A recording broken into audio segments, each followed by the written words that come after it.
Hello everybody. In this video lecture, we will cover muscles and muscle tissue.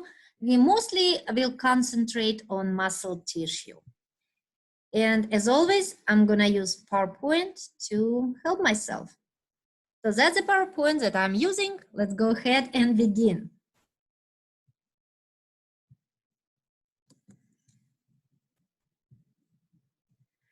So functions of muscles. Function of muscle include movement. We can move bones and produce external movement of the body, or it can be some substances moved inside your body, some fluids, for example, your blood.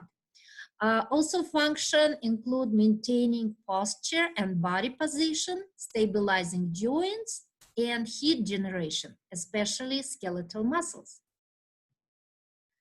So skeletal muscle tissue, attached to bones and skin, striated, voluntary, under conscious control, so you can control contraction and relaxation of your skeletal muscles.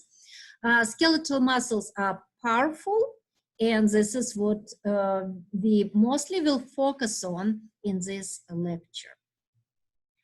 We also have cardiac muscle tissue. This one only found in the walls of the heart. They are also striated. They are involuntary, and we will not cover it here in our next video lectures. Yes. And smooth muscles are found in the walls of hollow organs. Example: stomach, urinary bladder, airways. They are not striated. They are involuntary. And we covered just a little bit of smooth muscle in this lecture. Right, so here you can see these diagrams that show you skeletal, cardiac, and smooth muscles. Skeletal muscles are long, tube-like, striated, multinucleated, and voluntary.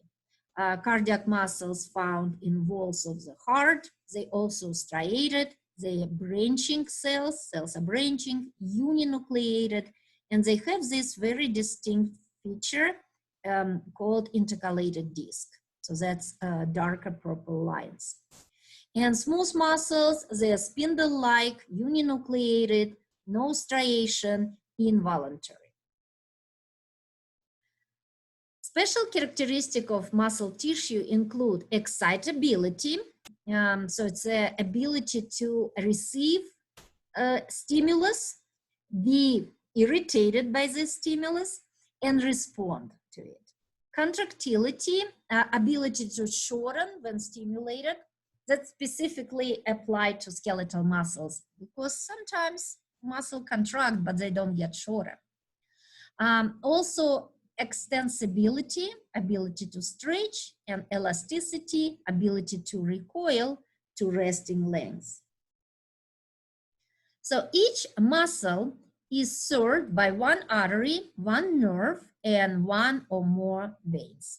Right, so that's the whole muscle. And if you look at the muscle, it's like some bundles of stuff inside, right? And we will look at the structure of muscle in a couple seconds.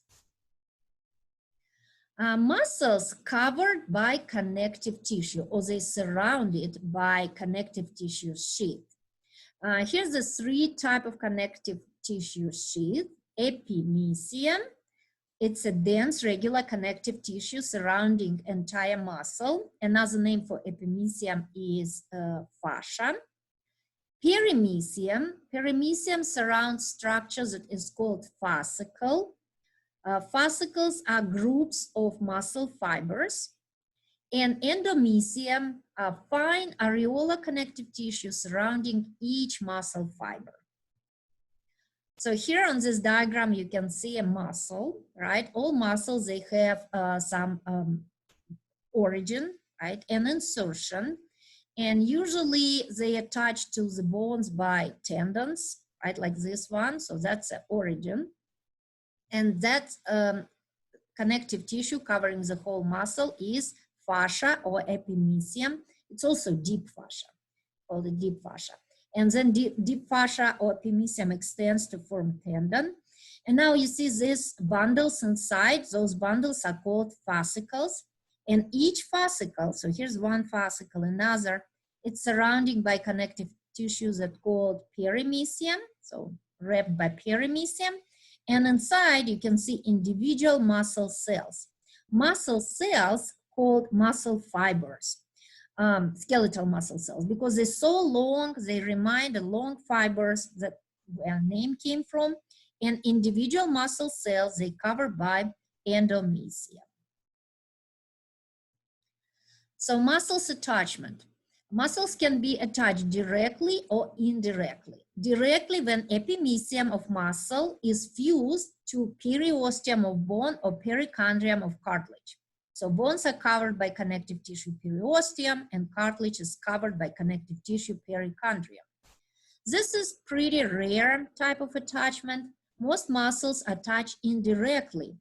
And that means that connective tissue wrappings extend beyond the muscle as a rope-like, tendon, or sheet-like aponeurosis.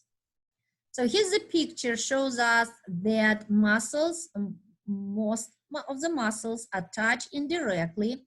So what's shown here in pink, your muscles and this white structure are connective tissue, and this is rope-like, so that's a tendon. And this is connective tissue attaches muscle that is sheet-like, and this is called aponeurosis, sheet-like aponeurosis. So microscopic anatomy of a skeletal muscle fibers. Skeletal muscle fiber is a cylindrical cell 10 to 100 micrometer in diameter, so pretty small, but up to 30 centimeter long. So it's a long and very thin cells. They have multiple nuclei, many mitochondria for energy, for ATP production, so muscles need lots of energy. Also, muscles need sugar storage, sugar stored in the form of glycogen and stored inside glycosomes. And also muscles need oxygen. So oxygen, sugar, and mitochondria needed for energy, right? For synthesis of ATP. So that's why we have lots of mitochondria, lots of glycosomes, and oxygen is stored in myoglobin. Myoglobin is protein similar to hemoglobin, but hemoglobin found in your red blood cells. Myoglobin is found in your muscle cells. Also, muscle cells contain myofibrils. So those are proteins, and we will look how they are arranged. Sarcoplasmic reticulum. This is similar to smooth endoplasmic reticulum, and T-tubules. That's a very specific structure for skeletal muscles. So skeletal muscle, here's the part of the muscle shown over here. As any muscle, it's surrounded by a membrane, but this membrane has a special name. It's called sarcolemma. Sarca means muscle, so it's a membrane of a muscle. So sarcolemma is specialized cell membrane that surrounds striated muscle fiber cell. It's similar to plasma membrane, but has specialized functions. Right, so here's the sarcolemma, then you see nucleus.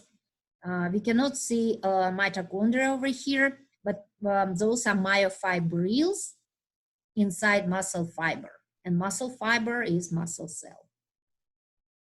So those myofibrils are densely packed, rod-like elements, and they occupy about 80% of cell volume, and they exhibit striation. So you can see those lines, right, going vertically, and some lines are darker lines, and darker are called A bands, and then you see the lighter lines, and those are called I bands.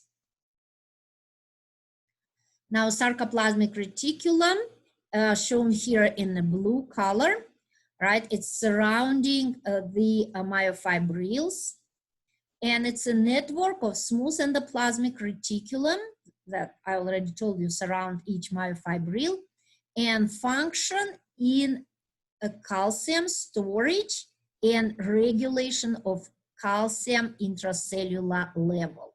So lots of calcium is stored inside the sarcoplasmic reticulum. So over here, you can see that, so that's a part of the muscle cells. That's a membrane, sarcolemma. And then sarcolemma makes like this little indentation, like tubes going inside, right? And this is called T-tubules. T-tubules are very important in activation of skeletal muscles. Now, what attached to T-tubule are part of the sarcoplasmic reticulum, because this blue part is sarcoplasmic reticulum, and this is like dilated part. This is called terminal cisterna. We have two terminal cisterns and one T-tubule, and this three structure form triad. And triads also very important in understanding of function of skeletal muscles.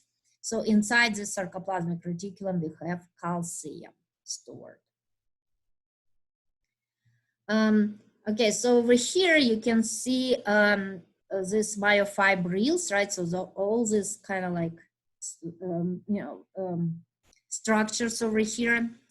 Right, that's a myofibrils, all they surrounding by sarcoplasmic reticulum. Here in the white color, you can see T-tubule. And then if you look at individual myofibril, you see different bands and zones and lines. So we will cover it in a second. Sarcomere. Sarcomere is the smallest contractile unit. It's a functional unit of muscle fiber. Sarcomere is a region between two Z discs, and sarcomeres are composed of thick and thin myofilament, and those myofilament are proteins, contractile proteins. So here we have, all these names, but let's look at diagram first, and then we get back to this slide. Okay, so here's myofibril. And this line over here look like a zigzag, right? This is called Z line or Z disc. And here's another Z disc. And here's the area in between. So from one Z disc to another Z disc, right? So here's the diagram, right? And it's magnified. So what is between these two Z discs is one sarcomere. So here we have one sarcomere, two sarcomeres, three sarcomeres. So sarcomeres are structural and functional units of skeletal muscles. So here's Z disc, and Z disc are proteins. Right? What is attached to this Z disc is a thin protein. We call it thin filament, and it's actin. And so here's the actin attached to the disc. Here's another actin. So actin shown here in blue color. Now in the middle, we have M line, and what is attached to M line is a thick filament, and thick filament name is myosin. Here's the myosin. Right? You can also see this yellow protein over here, and it's titin, it's elastic protein.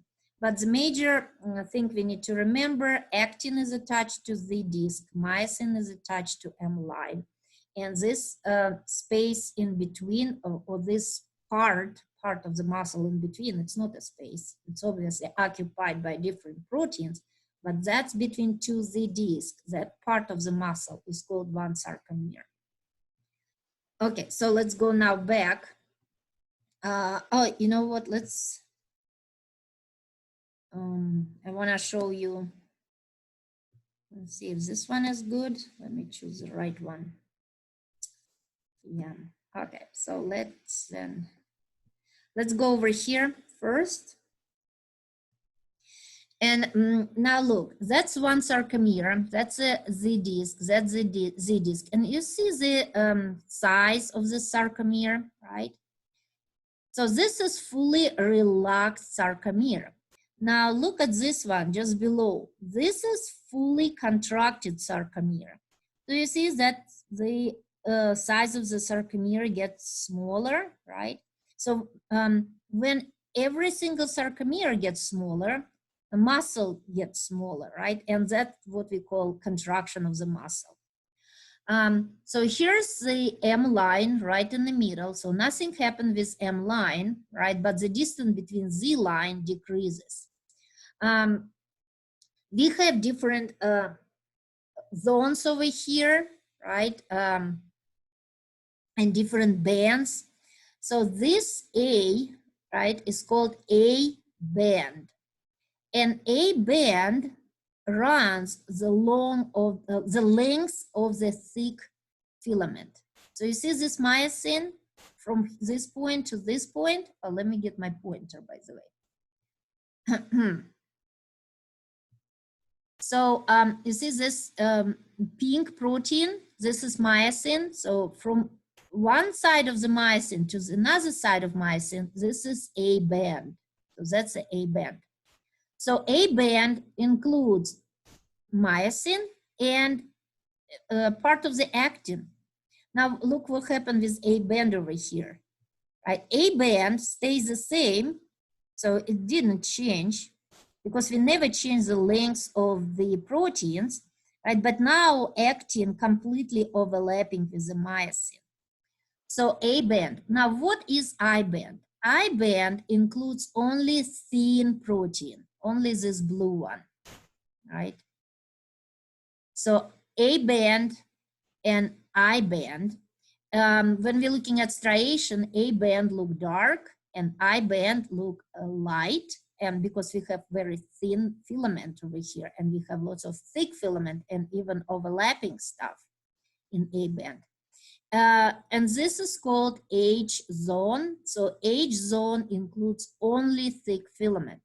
So when muscle contract, right, H zone became smaller and even disappear. Look, there is no H zone because we have complete overlapping of the actin and myosin. And I band also became smaller. So that's how muscles contract, and it's called sliding filament theory. But what we need to remember from this model, what is A zone, I zone, and H band. Okay, let's go back now.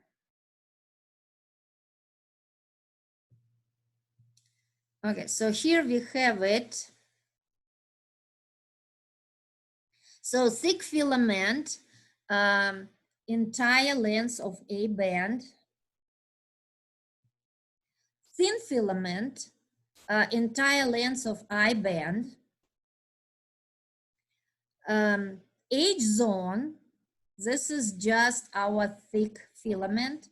Z disc is a coin-shaped sheet of proteins where we have actin anchored, and M line in the middle of sarcomere where we have this myosin attached. Right? So M line, Z disc, right? And by the way, here we also have this A band, I band, and H zone. Right, so in the relaxed state, thin and thick filament overlap only slightly, and during contraction, myosin heads binds to actin, detach, and binds again to propel the thin filaments toward M line. H zones shorten and disappear, sarcomere shortens, and muscles shorten, and muscle contract. Right, so that's what we already discussed over here. This is not physiology, right? We're only talking about anatomy. You will discuss in detail this sliding filament theory in physiology class. But what's gonna happen, this myosin gonna grab on actin and it's gonna pull actin towards the midline, and sarcomere became shorter. H zone disappears. Right, so that's how muscles contract. Right, so here you can see the muscles and fascicles and muscle fiber and myofibrils, right? And these myofibrils have this functional unit, sarcomeres. Principle of muscle mechanics. Same principle applied to contraction of a single fiber as a whole muscles. So contraction produces tension, and tension is the force that pulls the load that this force exert on, right? So muscles contract, produce tension, and tension pulls your bones towards, as it pulls insertion of the muscle towards the origin of the muscle. Another principle states that contraction does not always shorten a muscle. We have contraction that muscle does not change in length, and it's called isometric contraction.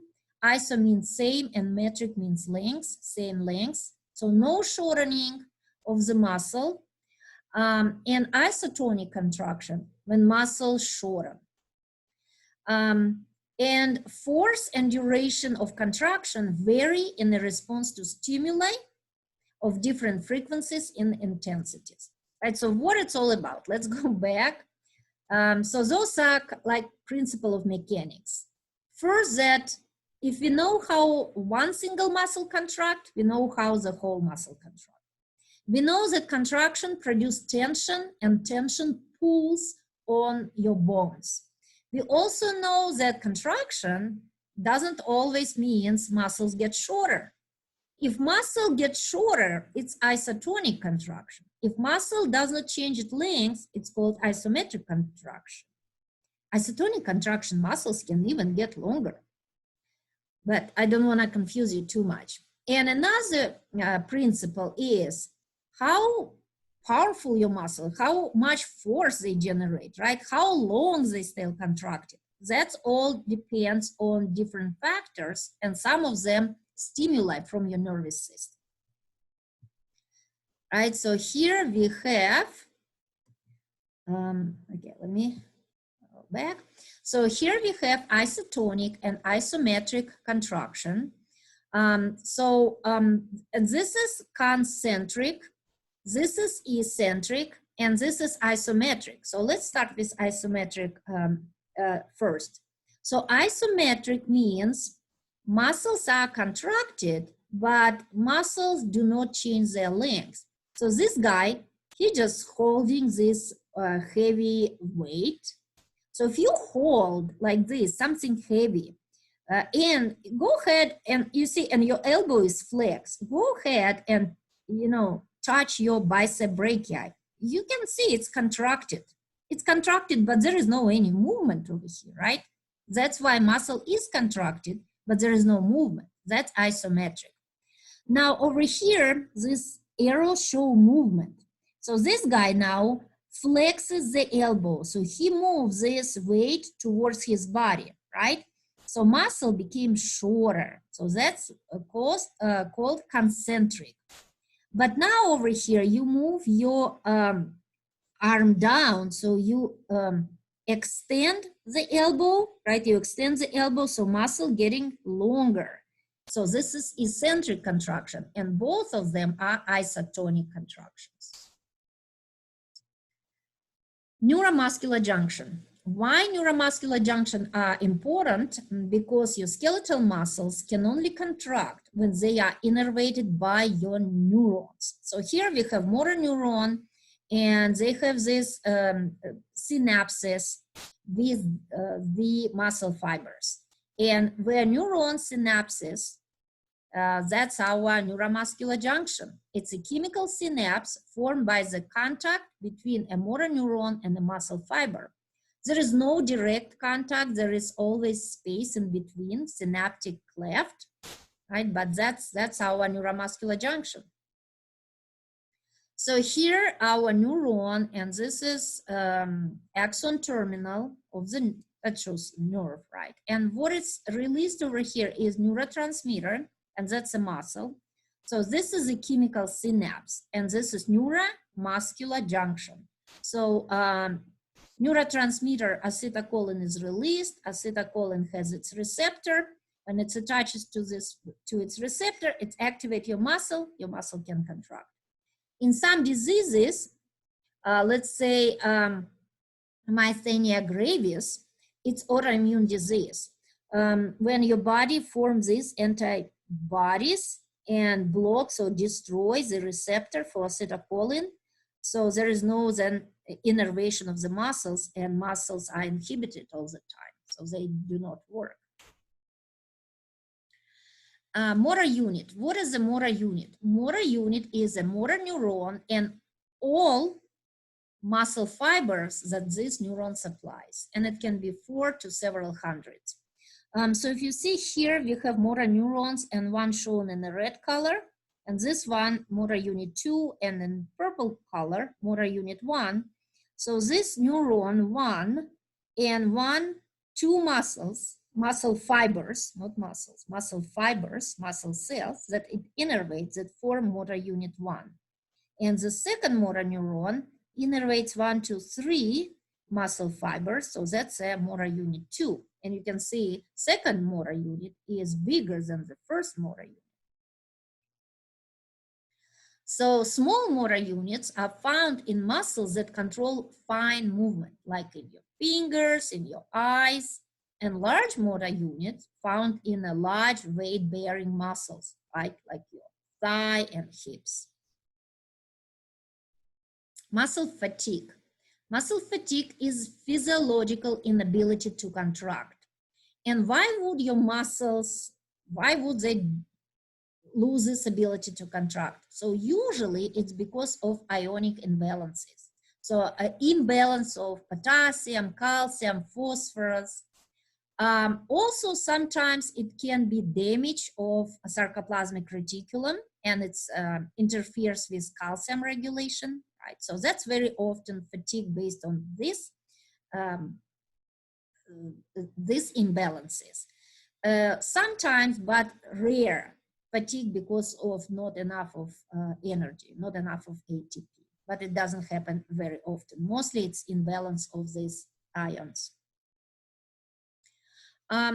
So muscle fibers, remember muscle fibers, muscle cells. We have 3 types of muscle fibers. We have 2 fast cells and 1 slow cell, or 2 fast fibers and 1 slow fiber. Slow oxidative, fast oxidative, and fast glycolytic. What does it mean? Well, what it means that if we have this oxidative and oxidative, just to put it very easy, in very easy perspective, that means those muscles require oxygen for ATP synthesis and to contract, right? So they need oxygen. And they're gonna use cellular respiration to synthesize ATP, right? So they need oxygen and they need obviously sugar. And because they need oxygen, they will have a good amount of blood supply. Fast glycolytic fibers means there is no oxidative, so they're not using cellular respiration. They are not using oxygen. They're gonna use glycolysis, anaerobic glycolysis. And those muscles are fast muscles. These muscles are slow muscles. Well, that's fast muscles, but they kind of intermediate. Fast glycolytic muscles are easily to fatigue. And when we look at the fiber diameter, these muscles are large, muscle cells. Those are small, slow oxidative, and those intermediate, and color will be different. Slow oxidative and fast oxidative, because they need oxygen, they need good blood supplies, they will look red or pink. And the fast glycolytic will look white. So here, if we have, if we get a muscle and we do the transverse section, see how some muscle cells are pink, some red, and some white. So pink and red are oxidative, fast and slow, and glycolytic fibers are white. Now, we call it sometimes like dark meat. So if you eat chicken, right, and you eat like chicken legs or wings, that's a dark meat. A dark meat means you have a lot of blood vessels, why it's dark, right? And those fibers are slow oxidative fibers, and they're used for prolonged physical activities, right? And if you look the breast, chicken breast, it will be white meat, because it has a lot of fast glycolytic fibers. So if you look at humans, this is how we would look like. Those are different between the marathon runner and sprinters. So this guy look like skinny. Look at his muscles, right? He has lots of these oxidative, slow oxidative fibers. They are very good to do this long run. They fatigue slowly, but they are really small in the diameter. So it doesn't look like he has muscle, but believe me, he has a lot of muscle. So if you look at his muscle under microscope, they're gonna look like this, right? Smaller and red. But this guy is a sprinter. He needs to produce lots of power, but for a very short period of time. And his muscles are big in diameter and they lighter in color. So this guy, he would have this muscle and these muscles predominantly, muscle cells. Smooth muscles. Smooth muscles found in walls of most hollow organ, exception is heart, and usually in two layers, longitudinal and circular, right, as shown here on the picture. So that's a small intestine. So we have a lumen, right, then we have mucosa, and then we have this muscularis externa, and we have our circular layer and longitudinal.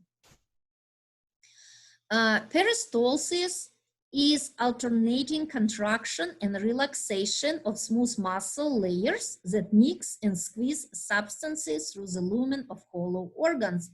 And peristalsis, you know, very important for your digestive system, right? Also in a ureters, urine is moved by peristaltic action of the ureters, right? But that's why we have this smooth muscle. So longitudinal contract, organ dilates and shortens, and circular contract, organ constricts and elongates.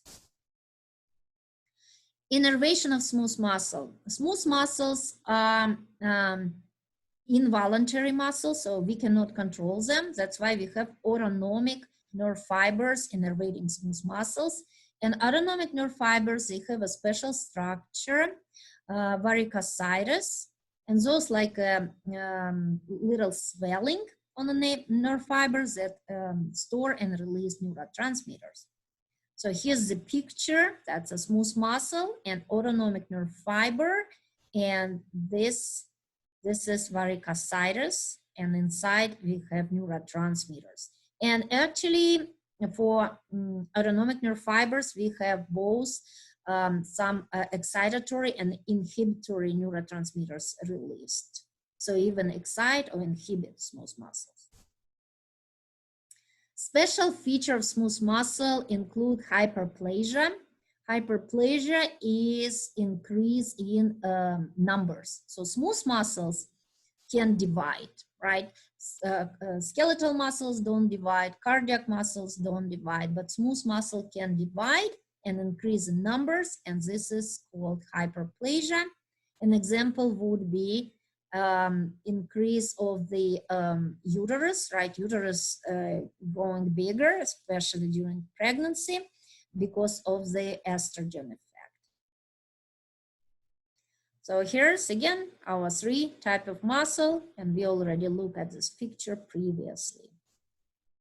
Muscular dystrophy. Muscular dystrophy is a group of inherited muscle-destroying diseases, and muscular dystrophy affects skeletal muscles mostly.